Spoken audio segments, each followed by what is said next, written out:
Welcome to another episode of Smashy Business Daily. I'm Lubna Hamdan and Richard Fitzgerald. Richard, so lucky to have you this week. I almost can't believe it. Flattering, thank you. I'm lucky to have you hosting this show, but yeah. We'll quickly go through the headlines and then we'll talk more about exciting things happening this week. Alcohol in Saudi Arabia. The Conservative Kingdom is opening its first ever alcohol shop in Riyadh. And then Salt Bay is under fire for a $100,000 Dubai dinner bill. And the kingdom sees more IPOs with a nice one listing expected. Nice one is actually the company. But it is a nice one, isn't it? Yeah. So how are you getting on? Are you liking this new podcast format? It's the first time you're doing a regularly daily podcast show. Do you like it? Yeah, it's the first time ever that I do something like this. I'm loving it. Getting into it. I'm so on brand, Richard. Yeah. So, loving it. Did you see what I did there? Yeah, you're loving it.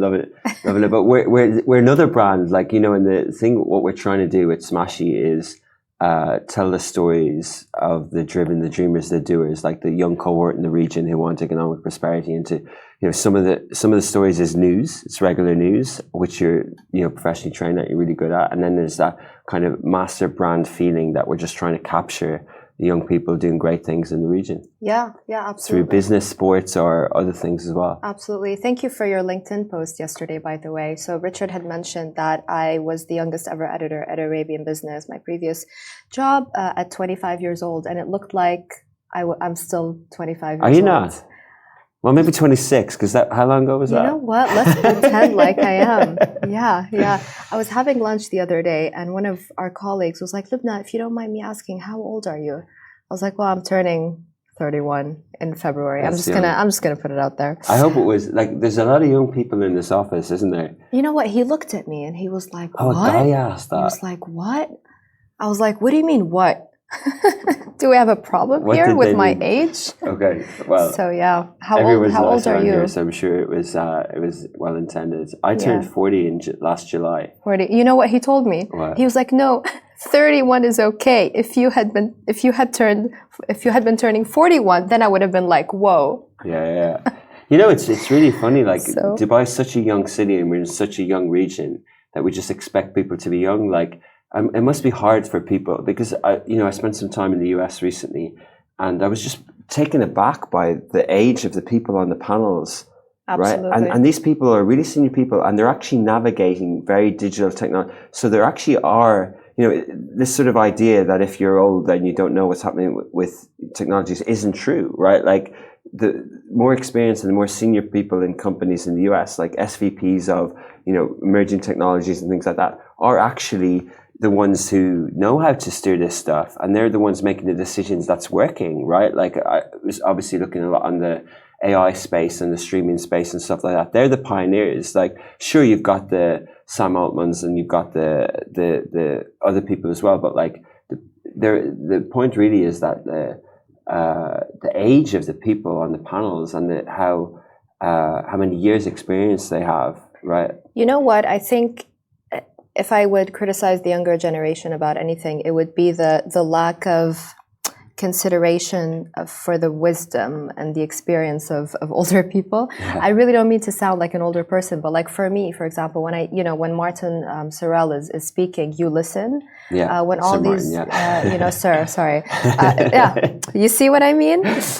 No, you respect them, yeah. So I think it's lacking a little bit with Gen Z. I don't think they understand yet the value of that experience. Yeah, but I didn't either when I was that age. Did you? You know what? That's a great point. No, I didn't. Really. No, I didn't. No, we thought we knew everything. Yeah. And suddenly when we're older, we're like, True. We either think we don't know everything, or we're like, hang on, you need to value me more. That's true. You know, what else we had no idea was going to happen ever is Saudi Arabia opening its first alcohol shop. Yeah. I did have a little bit of insight though in 2009. I'd like to 2019, sorry. I'd like to pat myself a little bit on the shoulder for this because I reported on it. I said it was an interview with the Accor Hotels CEO, and he said that tourists in Saudi will want to be able to drink alcohol. And he got a lot of backlash for that at the time. People said he was ignorant of Saudi culture. And you had a rival, Marriott, saying, no, actually, Saudi doesn't need alcohol to, for example, compete with Dubai's F&B sector. And here we are. They're opening their first liquor store. It's said to be only for diplomats, for foreigners, non-Muslims. But that's it, right? The doors have opened. Yeah, definitely. I agree. He's a good CEO, though. What he does with Accor, I remember interviewing him before. How he approaches the region is really good. But yeah, there has been a few incidents, like your article, that have triggered people. I remember when Clubhouse was out at the time, there were Saudi prominent society people talking about alcohol in Saudi. And I think sometimes leaders look at temperature checks, right? Like, in this region, they do look at social media and they do look at what are people's feelings on stuff. But, obviously alcohol is against religion here. And obviously it's not the normal society, the normal culture. And I think, everyone has different views on this, but how the UAE has dealt with it and how the UAE has not let it take over society, like I grew up in a country full of alcoholics, right? Like Ireland, it's just part of our culture and we just ask no questions about it. And sometimes there's the bad side of it, right? There's people falling around drunk on the streets. There's football games and kids just falling around the place. Like St. Patrick's Day in Dublin might be like beautiful and historic and nostalgic or whatever, but like you've got people falling around the place. Like, and it's not actually what you want in society. So I think this is a business show, and I think we've seen things open up in Saudi, whether it's women driving or whether it's other things that connect it with the wider world, and I think is important. And I think if this is a step towards that, it's good. But also, what I love about the region, what I love about Arabian hospitality and the culture is that it doesn't become fully Western, and it doesn't turn into a drinking place, Yeah, absolutely. You can still do really good business, which obviously, Dubai has been amazing at that, and still keep the culture. I have a lot of friends that go out to bars and they go out to lounges and even clubs, but they don't drink alcohol. Yeah. So that's a really good point, because you know what, like Gen Z, even in the US, don't drink alcohol. And like, there's a lot of emerging brands now that are beyond Pepsi and whatever. There's one called CleanCo on Instagram. There's a lot of and there's an interview we did on Dubai Works before with a lady running Drink Dry Store. Right, Erica. Yeah. And we should do the same people. But like, she's doing really well on the e-commerce perspective. But it's a non-alcoholic beverages we're talking about. Yeah, exactly. Yeah. And I just feel that, like, the Western ones are creating these brands, but why can't there be?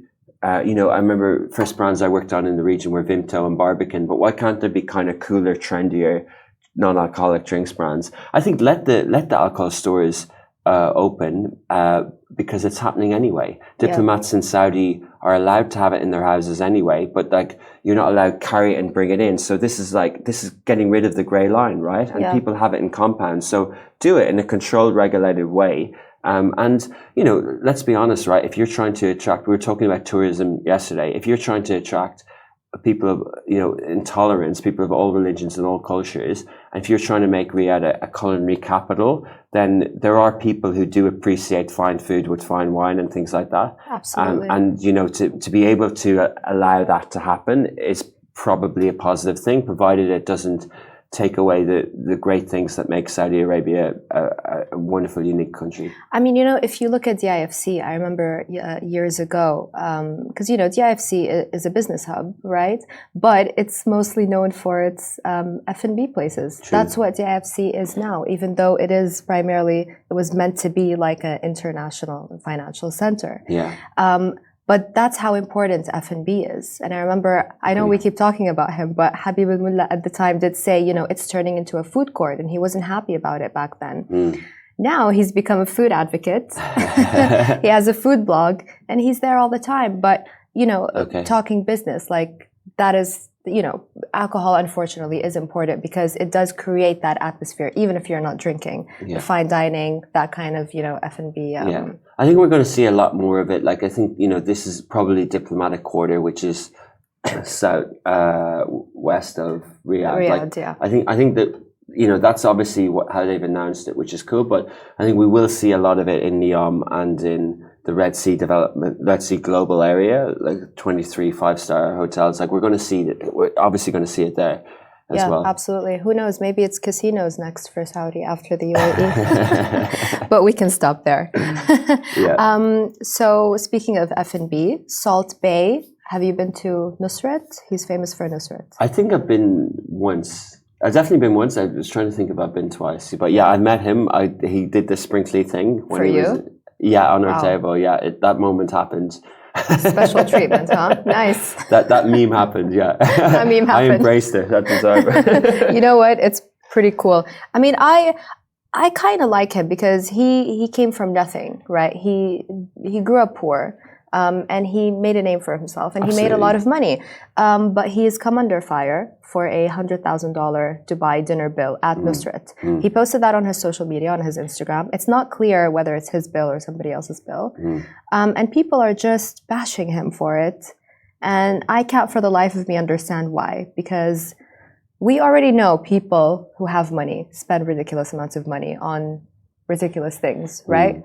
Are we really surprised, and should we be upset with Salt Bay? Yeah, I think you're right to mention his humble upbringing, because there's beautiful photos of him as like a young chef in, sweating because he's working so hard in Turkey where he started, and I think that's such an inspiring story that you can grow as a chef and you can create a global brand worth, I think there's talk that the whole thing can be worth up to $1 billion, and he has had a lot of backlash. Around the World Cup, he was kind of cancelled and stuff like that. Right. But I think cancelled, I wouldn't say. He still has like 54 million followers. Well, yeah, but cancelled. That's what cancelling is. Like, it's a week. You don't actually get cancelled. It makes you more famous. Yeah, like remember the Logan Paul thing where he had the dead body in the desert? He got cancelled, and then a year later he's doubly famous. So maybe we need to be cancelled, Richard. Let's try and get cancelled. Love that.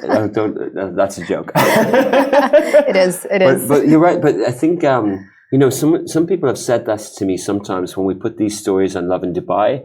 Hey guys, like stop showing Dubai as this bling thing. Stop showing off the money thing. Like stop being so insensitive to the people struggling.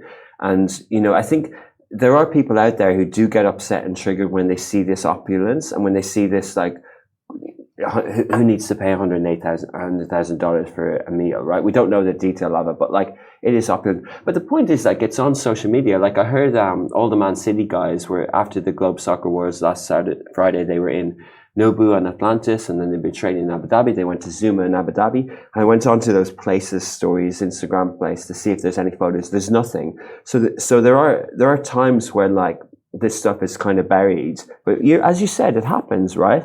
And then when he puts it up and it's part of his brand because it's an expensive restaurant, he gets backlash. You know what? It's kind of like Dubai Bling, where everyone was making fun and saying, this, not even just making fun, but actually angry about all the opulence and luxury in the show. And I'm like, okay, I'm just happy to see my city on Netflix. I think let's look at the bigger picture here. We can make fun of the show as much as we want, but the matter of the fact is Dubai is now on Netflix. And it looks well. It looks amazing. It looks amazing. And Americans are watching it. Exactly. Like it's a moment. Like when I was growing up, we used to watch The Hills and all this, Ocean Beach or whatever they were called. Yeah, Laguna Beach. Yeah. Laguna Beach. And it was like, hang on, like this area in Orange County is obviously the coolest place in the world. It made me want to go there. Yeah. And now we've got, like 25 years later or so, we've got people sitting in those places going, hang on a second. Yeah. Like it's unbelievable marketing and it's real. Like it's not fake. Like Ocean Beach and Laguna Beach,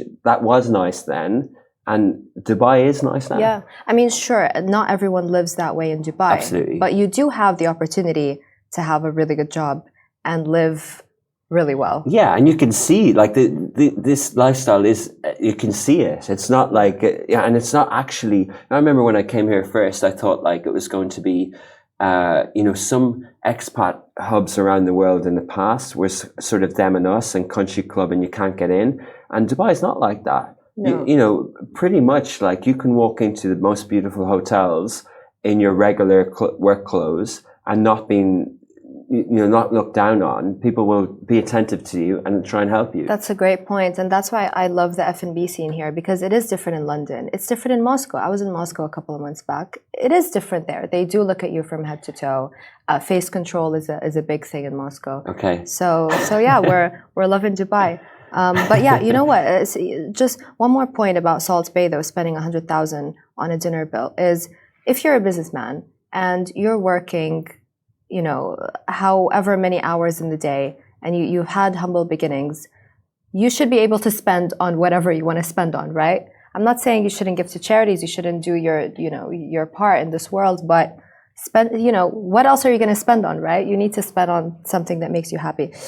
Anyways, moving on to our last story. The kingdom is seeing more IPOs. There's a listing with Nice One that's expected. It's an e-commerce cosmetics retailer. I needed to be told that. I didn't know. I'd never heard of it. It's okay. Neither did I. Which is quite cool in a way, right? It is, because I don't buy my cosmetics online. I have to buy them in store. In store. But we do know of well-known online stores, right, in the region, and we know of like Flowered, and we know of a few others that are eyeing up IPOs. Yeah. But this one came out of nowhere. And I think that's what's so exciting about the Saudi and the startups IPOs in the region. That's what America is like. Like you stick on CNBC and they're ringing the bell and you're like, okay, this one, Casper, or this. You're like, oh, that's a SaaS, a B2B software like Cloudflare we talked about. These companies just kind of crop up and like they get part of this new digital economy that we're part of, and they just grow. And like whoever built this company, and I'm sure on Smashy Business we'll delve into more of the backstory now as well. But like as we were, it's amazing that they're listing, and hopefully though that when these new unicorns, the tech ones, when they go public, hopefully they'll have the solid businesses that sort of warrant that sort of public scrutiny and trajectory. Yeah, absolutely. I'm really happy to see, homegrown concepts, list and succeed. And it's amazing. And speaking of local successes, we're going to have the founder of Fast Films. It's a production company. His name is Ihsan Salhiya. He's going to be talking why it's important to hire local. Very good. And I'll let you get on with that interview. But just on the last point, we put up a story this week. I don't know if you saw it. Well, you obviously did. But I can't remember. It's that travel company that raised like over $20 million, $25 million as a seed round or something like that, which is unbelievable, right? Like usually that's in the sort of like 1 million to 3 million area or something like that. So, talking about Nice One going public, like these companies do start like this. Absolutely. They raise some funds, they get the right backers, and we've got the sovereign wealth funds, we've got the VCs, we've got international VCs, we've got angel investors, we've got a whole ecosystem now here that help these companies get on that trajectory to IPO. Right. Finally, we're seeing people investing in their own people and not just buying shares in American companies. Exactly. Right. Yeah, it's really good. Yeah, and it's probably a theme that we'll continue to cover in this, like investing and hiring, as TG, as Ihsan will talk about now as well. Absolutely. All right. Thank you, Richard. Thanks, Lubna. If you're walking around the city, you've probably seen his work, his pictures, his artistic, intellectual property. Ihsan Salhiya with us here today, the founder of Fast Films, one of the best production companies in the UAE, having worked with you previously. She's very kind. Thank you for saying those kind words. I appreciate it. There are many talented people in this country, and I'm happy to be a part of that group. So Ihsan, yesterday, we covered a story about Yas Island and their new ad, which costs anywhere between 500,000 dirhams to $1 million dirhams, which is roughly around $300,000. And we were talking about them hiring companies abroad to do these kinds of ads, because Yas has been budgeting and spending a lot on marketing all of these destinations, right? Competing for tourists with Dubai. Their tourist numbers are soaring. Yeah. But how important is it to hire local? Well, I think Yas always makes great campaigns and great ads, and they're a wonderful company that really advertises the scenic destinations of Abu Dhabi and the UAE in general. I think just to touch upon your question there, I think it's very important to look for local talent. because we as production houses, production companies, and freelancers in the area, we work really hard to build our brand. And the first place that you want to grow is in your backyard. So living in Dubai, we really want to focus on Dubai because we consider this home, and this is where we want to work. Yeah. Instead of abroad. Right. Dubai, Abu Dhabi, the UAE in general. The entire UAE. Yeah. Absolutely. Yeah. You were telling me a story earlier about how important it is not just to hire local, but also to set market prices if you are a freelancer. Let's talk a little bit about that in terms of the production industry and brands not wanting to pay. It's not just that they don't want to hire local, right, but they don't want to pay much. So they would pay more for a US company rather than people here. And then also the freelancers, they don't pay them too much, do they? Yeah, I think there's a gap, or there's maybe a misconception on hiring companies abroad seems to get you either more value or higher production or better quality, which I think this is just a false way to look at things. You know what? Can I interrupt you and just give you one example that backs that point? I mean, who is better to shoot a commercial about a country than people in this country? Absolutely. It just, the logic doesn't make much sense to me. Like, for example, I was reading, I'm a journalist. I was born here in the UAE. I live in the UAE. Sure. And I was reading an article today on the BBC about Saudi introducing alcohol, opening their first shop in Riyadh. And in the BBC article, it says the UAE and Qatar allow the sale of alcohol to non-Muslims. I was like, hold on a minute. That's not correct. The UAE now does allow the sale of alcohol to Muslims. If you're a Muslim now, you can get an alcohol license. Okay. People are reading the BBC around the world. Right. It's false information. Right. Yeah. So again, hire local. Locals I've been here for 14 years, and I've been walking the deserts, the mountains, the streets, the roads, and all the rooftops around the country. And the best person to help you find your view, your vantage point, or your scenes would be someone that is either from this country or was born in this country or lives in this or had lived in this country for a while. And I think that is the best choice. We have so many talented people here in the UAE, and they're overlooked. And unfortunately, they're forced, because you said something about pricing and whatnot. They're forced to reduce their pricing just to compete, and freelancers suffer the most. Production houses suffer right after because there's a gap in between that they need to fill, and it makes it really tough for us, for everyone. You told me a story yesterday, and I got chills, and it was about a kid. Tell me that story. Yeah. Well, it's a young man, actually, and he's on Instagram as a photographer. And 19? I'd say between 19 and 20. 19, okay. Yeah, he's a decent young guy. And he was, there was this client of mine who I haven't seen for more than a year. And I guess that's because this young man picked up the project. So we as a production house, we lost that client. They picked up the freelancer. This young man did the work for an entire year. The client then calls me after 1 year and says, "Hey, we'd like you to come in, and our corporate head office wants us to redo all of last year's work." So we began working on the project, and in between, I just asked the client, I was like, "Yeah, I'm curious. Who did the work? Would you mind telling me?" And he says, "Yeah, it's this person." And I said, "But this guy his work is okay. It's not bad work. He's a freelancer. He's a young man, but his work is good." The images that I saw, they don't compare to what they, It's not up to his normal. It's not up to his normal standards. Something's going on there. Then I said to him, "Can I ask you, how much did you pay this guy?" And then he gave me a number that just blew my mind away. I don't know if it makes sense to say the number, but it was just so low. And I asked him, I says, "This is per shoot?" He says, "Yes." And then he said, I asked him, "How many times a month?" He says, 5 times a month. I said, "Okay." What's the number, Hassan? Give us the number. Give you the number. All right. So he was paying him 500 dirhams to shoot video and photography. What's that in dollars? 500? In like $150. $150 for video and photography. This is, mind you, for a big corporation. Wow. Very, very big client. This is a very small freelancer, a young man trying to start his career, and we're a production house, so we would charge him 10 to 20 times that amount. So naturally, they go for the freelancer. And what they ended up doing is, after a year of getting all this work, from corporate office, the work was rejected.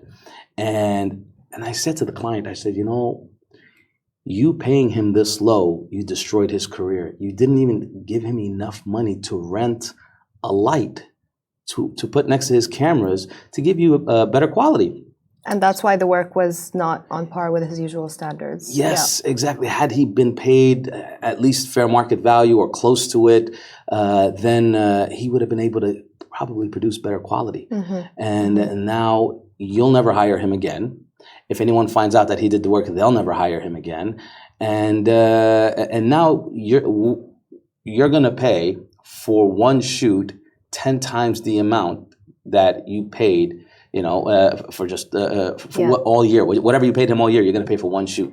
You know what? These corporates do have a responsibility. Sure. And I think they should be held accountable for this, because this is a kid, trying to, mind you, these corporates are paying tons of money for these influencers who, let's be honest here, most of them have no talent, okay? It doesn't take much to take a picture and post online. Yes, you do have to be, sustainable. Yes, content, don't get me wrong, I'm not talking down to, production people.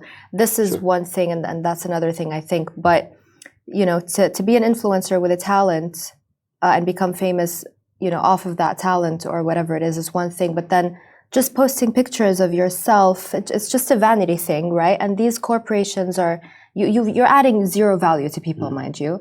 I don't know why these people follow them. And these corporates are paying them tons of money. This is a kid who went to college or maybe taught himself, how to take amazing videos and pictures, is really passionate about this. And here are the corporates not wanting to pay, they could have doubled that amount easily, and it would have made the world of a difference to this guy. It would have made a big difference. We need to think about how this is affecting future generations. A lot of the kids now, by kids I mean 20-year-olds, whatever. Yeah. Young people. Young people. I'm talking as if I'm 50 years old. But anyways, sorry, Hassan. I'm 45 for anyone that's curious. I'll be 45 next month. No, but we really need to be thinking about how this is affecting the younger generations. Do we want them to say, forget it, I don't want to study for X amount of years to become a doctor or a surgeon or an engineer. And we do have shortages in those industries. Yeah. We don't want them to say, screw that, I'll just become an influencer. Yeah. Well, in all fairness, just to touch up on three separate points here, you have the big corporations that are seeking out, whether it be Instagram photographers, social media influencers to do their content. I do understand that they have budgets. Now, whether they're a billion-dollar corporation or a Fortune 500 company or whatever in between, yes, we know they have the money and they do have budgets. I think the reason that the budgets are skewed or they're not allocated properly towards content is because of either misinformation or misunderstanding towards how production works and how to produce the right content and what this content will be used for. So, in the past, production houses used to live off of TV commercial ads. And that's local commercial production houses would focus on TV ads. Since that shifted to digital marketing, so a lot of the companies would now say, well, it's only going on social media. But what they don't know is, yes, it's only going on social media, but you have a commercial ad that has 50 talents in the background, a set up, multiple locations. There's so many things involved to produce a great ad. And I'm glad you mentioned Yas Island, because they're a great example for producing great work. Yeah. They really show the locations. They believe in the content that's coming out. And I think that's why they put the budget behind it, because there's a clear understanding of what proper production should be about. Absolutely. Do you have any advice for freelancers? Because we were also talking about the Russians that have come in. Yeah. We know Russians are really good at production. Yeah. Right? But tell me a little bit more about that. Well, look, one important thing for all freelancers out there, that are trying to make a name for themselves. And you know, what's crazy is you have a lot of freelancers that have been in the business for 20 years. So they're veterans. They really can, we all can learn from them. But when you move to another country or you go to another area, you need to rebuild your reputation, your name, get people to know you, or for whatever reason, you need to start over or just get people to know you. Just check the market. Try to get yourself familiarized with what the market rates are. Because when you have companies that are normally paying 50 to 100,000 for a certain type of production, all of a sudden they find a young man who roommates with 3 other young men, and one shoots, one edits, and one holds the lights. And now they take that 50 to 100,000 dirham budget to 5,000 because they can feed themselves with 5,000 and they can live in the same room with 5,000 and they can do everything. That kind of affects the market in 2 ways. It affects the production houses that have been well established and built the name and they have expenses to run. And it affects the freelancer himself, him or herself, because from there, it's really hard to grow from that 5,000. Yes, these companies will hire you, but they're very comfortable paying you that 5,000. In fact, they will negotiate that 5,000 and choke you some more. Yeah. So it's good to get an understanding of, hey, what's market value for this type of work in this country that I'm working in? What if you're a freelancer and you're charging different companies different prices? Is it right to charge a bigger corporation more money as a freelancer than you would a startup? I don't think that's the way it should be scaled. I think in all fairness to big corporations and small companies, startups, and everyone else in between, if I have Joe Schmo's bread company on the corner and I have massive car dealership on the left or a massive corporation on the left here, I should look at my work and what I'm going to produce and the size of my crew, the type of equipment and the type of content I'm going to produce, and I should scale it that way. Keep my margins fair, whether everyone has a different margin value based on their experience, whether that be 15, 20, 30, 40% on up. It scales differently based on the work and also based on the experience. So that should be the way. It shouldn't be where I'm going to charge the guy that sells bread this much money, but I'm going to charge the company that's owns tons of buildings this much money because they have a bigger name. I think this is a very wrong way of doing it. And it's not fair. Honestly, it's not fair to the big companies because they work hard to get to where they are. I mean, who cares? They're big, right? I'm rooting for the small guys here, Hassan. Usually we want to root for the small guys, but if we want to have a fair market across the board, and have the big companies say, well, you guys will charge us more because we're a big name, then if we want them to stop saying that, then we should have a fair scale across the board. You know? But doesn't it make sense because they do have bigger budgets, right? They do, which means they could do bigger content. The bread guy, for example, that just bakes bread on a corner, he has content that scales up to his business. Right. Okay. So, I'm just playing devil's advocate. I like that you play it. No, it makes sense. It absolutely makes sense. So the guy that bakes bread, he wants to get the word out. Now, more than likely because he's centralized in he's in a neighborhood. So his type of strategy and marketing should be within a certain radius, walking distance, maybe driving distance for the next neighborhood over. Yeah. But this company in this big circle is either looking to market globally or just domestically throughout the entire country. So their type of production should be a step higher because they're targeting, and that would cost more because of what they're looking to do. And I think that's the fair way to scale it. Small marketing, big marketing. Yeah.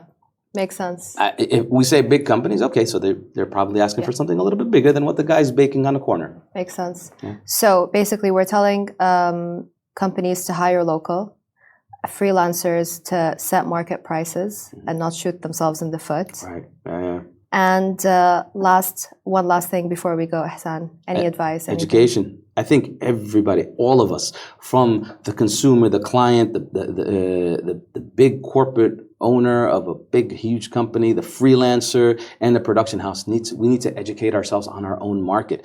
People that are buying production services need to understand what they're buying because that's where the misconception comes in, and this is why they choke because they don't understand. They think you can come out and shoot with a cell phone or maybe with a small camera and that's it. There's no lights required. There's nothing else required. Yeah. And the freelancers should do the same thing. They should understand what market value is so they can win within the same market. When they do understand the value of production, when they see the end result of a Yas Island Great commercial. campaign. Yeah. You know, they've got almost 500,000 followers now on Instagram. Yeah. They grew rather quickly, yeah? They grow quickly. It's the campaign creates awareness, and it's shared everywhere because it brings smiles to Everyone people's is face. talking about it. Right. Yeah. Exactly. And that's what you want to do, right? You want to create the hype, the buzz, and everything else in between. I love a good ad. Yeah. Love a good ad. Yeah. It's especially so when it entertaining. hits right and it resonates. Yeah, and when it comes from home. You know? Definitely. How refreshing is that to see? How wholesome is that to see something coming out of the UAE like that? Yeah. I totally agree 100%. And even for the small-time guy, the guy that bakes bread, because we're in this digital world of just social media, when I want something similar to what he sells, I actually go to social media, and if I see the ad comes up, if it's good enough, even on a small production, I look to see where that guy's located. So True. It does work. True. Yeah. Gotta love social media just for that reason, right? I guess there's one reason I like it. Indeed. Thanks a lot, Ihsan Salhiya. Thank you for having me. Everyone calls me TG, by the way, but you can call me that. TG. Yeah, that's how you're known on Instagram and across. It's a nickname, long story. We'll tell on a different time, a different day. Awesome, a different day, yeah. Yes. Well, we'll have you again with us, I'm sure, in the studio, Ihsan. I look forward to it. Thank you so much for your time. Thank you for having me. Guys, do listen to us on wherever you get your podcasts, Apple, Anghami, Spotify. Watch us on Smashy TV. Subscribe. It's worth it, I promise. And follow us on all socials. Thank you. This is a Smashy Business production, part of Augustus Media Podcast Network. Tune in for free on all socials or subscribe on Smashy TV to get access to all shows and audio podcasts.